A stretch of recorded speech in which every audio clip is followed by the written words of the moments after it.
A ring of mass m and radius r is hung from a knife edge so that it can swing in its own plane as a physical pendulum. ठीक है, so first part में क्या किया गया, एक ring है जिसका मास m और रेडियस r है, इसको इस नाइफ एज पर रख दिया गया सो डैट इस नाइफ एज पर ये क्या कर रहा है, स्विंग कर रहा है इस तरह से, इसी प्लेन में.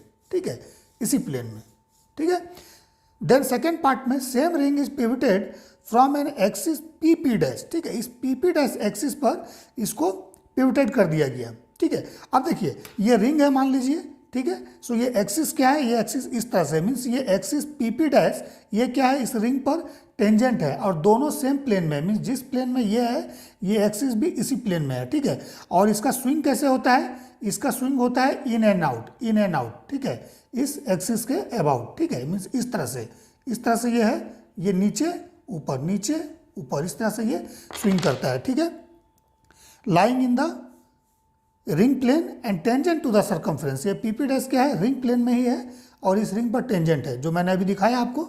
The ring can execute oscillation in and out of the plane. ठीक है, in and out of the plane ये ऑसिलेशन करता है इस तरह से. ठीक है, इन एंड आउट.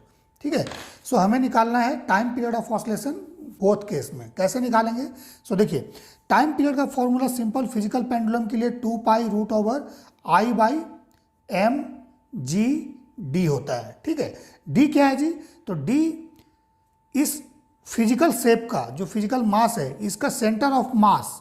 ठीक है, और जो पॉइंट ऑफ ऑसिलेशन है इसके बीच का डिस्टेंस है, इसको याद रखिए हमेशा. ठीक है, सो यहाँ भी ये डिस्टेंस डी ये वाला होगा, सो यहाँ पर डी इक्वल टू आर हो गया क्योंकि रेडियस है. ठीक है, देन आई क्या होगा, I is the moment of inertia of this physical pendulum या फिजिकल शेप या physical mass about the axis of swing.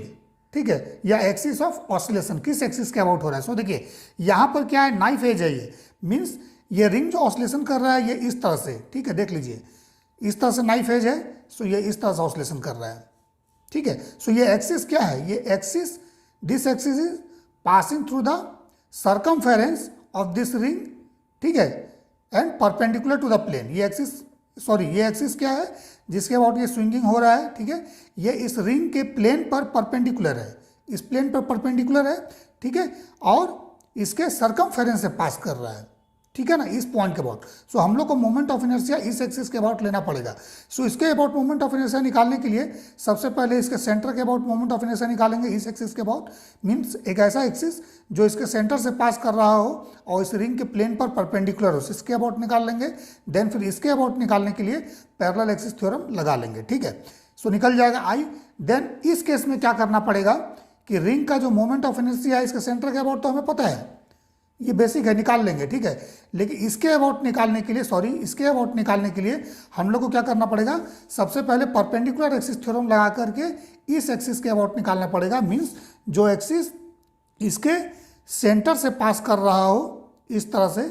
ठीक है, और इस रिंग को दो पार्ट में बाइसेक्ट कर रहा है. ठीक है ना, ये axis, this axis which is parallel to this axis and passing through the centre of the ring and lying in the plane of the ring. ठीक है, इस एक्सिस के अबाउट. सो इसके लिए कैसे निकालेंगे, तो सबसे पहले हम लोग क्या करेंगे, परपेंडिकुलर एक्सिस थ्योरम लगाएंगे.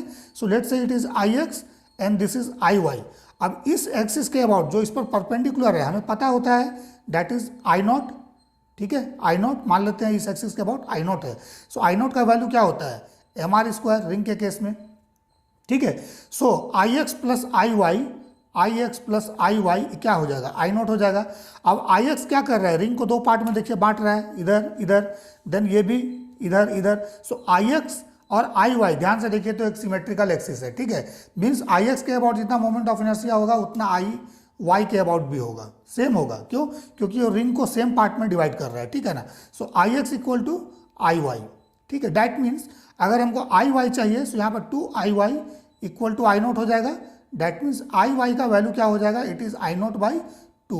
That means I Y is half M R square. Moment of inertia about this axis is half M R square. So इस एक्सिस के अबाउट निकालने के लिए क्या करेंगे, अब हम लोग पैरेलल एक्सिस थ्योरम लगा लेंगे. सो डिस्टेंस क्या हो जाएगा, इसका रेडियस आर और मास का स्क्वायर. ठीक है, इसमें ऐड कर देंगे. सो देखिए आई पी डैश निकाल लीजिए. सो क्या हो जाएगा, I Y plus mass of ring into this distance का स्क्वायर। सो ये क्या है, आर है, सो आर स्क्वायर। सो कितना हो गया, half M R square plus M R square, ठीक है।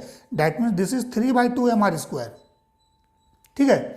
लेकिन इस केस में अगर आई ए निकालेंगे तो आई ए का वैल्यू क्या हो जाएगा, इट इज आई नॉट, ठीक है, प्लस एम आर स्क्वायर, क्योंकि डायरेक्ट ये पैरेलल है, इस एक्सिस का पैरेलल, ये एक्सिस डायरेक्ट है, ठीक है। So it is M R square plus M R square, that means 2 M R square, 2 M R square, ये हो गया, ठीक है। सो ऑसिलेशन टाइम पीरियड अगर फर्स्ट केस में निकालेंगे, सो फर्स्ट केस में T1 का वैल्यू क्या हो जाएगा, it is 2 pi root over I. So I का वैल्यू हो जाएगा 2 M R square by M, then distance, this distance is R, ठीक है, देन जी। सो ये क्या हो गया, 2 pi root over 2 R by G, ठीक है। सेकेंड केस में निकालेंगे T2 का वैल्यू, सो कितना हो जाएगा, 2 pi root over 3/2 moment of inertia 3/2 M R square divide by M, then G का value, sorry G, then D का वैल्यू, ये डिस्टेंस आर, ठीक है। सो ये कितना हो जाता है, 2 पाई रूट ओवर, देख लीजिए M R cancel out, so 3r divide by 2g, ये हो जाएगा, ठीक है। दोनों में टाइम पीरियड, अगर रेशियो निकालने के लिए बोल देगा तो T1/T2 हम लोग निकाल देंगे। सो कितना हो जाएगा, इट इज रूट ओवर, इसमें हम लोग इससे डिवाइड कर देंगे ना, so root over 4/3 I think कितना आएगा, डिवाइड करेंगे, r/g कैंसिल हो जाएगा, ठीक है। और ये 2/1 है, डिवाइड बाई 3/2, सो 2 ऊपर चला जाएगा, सो 4/3, इस तरह से ये हमारे पास आंसर आ जाएगा, ठीक है। सो रेशियो इसमें निकालने के लिए नहीं बोला गया है, सेपरेट इसमें निकालना है ऑसिलेशन टाइम पीरियड, ठीक है। आई होप ये क्लियर हो गया होगा कैसे इसको निकालेंगे हम लोग, ठीक है। सो मोमेंट ऑफ इनर्शिया इसमें मेन पॉइंट है जिसको हम लोगों को देखना है।